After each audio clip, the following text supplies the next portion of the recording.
Ang babaeng nasa kwento ngayon ni Bunso Migs Malino, sino siya ating kilalanin.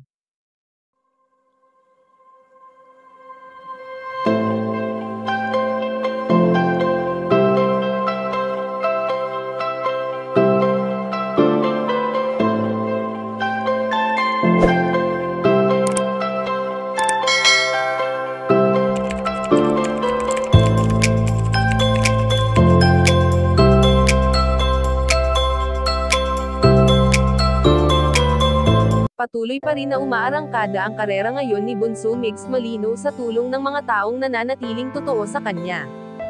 Hindi imposible na nakakamit na ng binata ang tagumpay na kanyang natatamasa, dahil na rin sa kanyang dedikasyon sa pagbibigay tulong sa mga taong lubos na nangangailangan.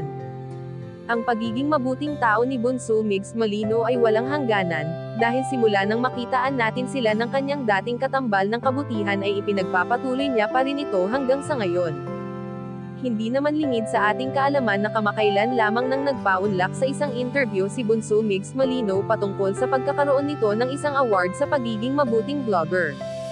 Sa kasalukuyang interview nga ay hindi maiwasan na mapag-usapan ang dati nitong buhay kasama ang kanyang minamahal na dating katambal na walang iba kundi si Cutie Mahal. Sa ngayon nga ay ayon sa aming impormasyon na nakalap na siya ang babaeng palaging nasa kwento ni Bunso Migs Malino at ito ay ang kanyang prinsesa.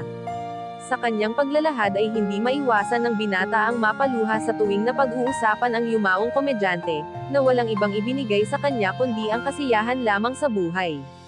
Ganun pa man ay malinaw na malinaw pa rin ang sakit na dala ni Bunso Migs Malino sa kanyang puso sa biglaang pag-iwan sa kanya ni Cutie Mahal. Kayo mga kachika, anong masasabi nyo dito? Please leave the comment and don't forget to subscribe.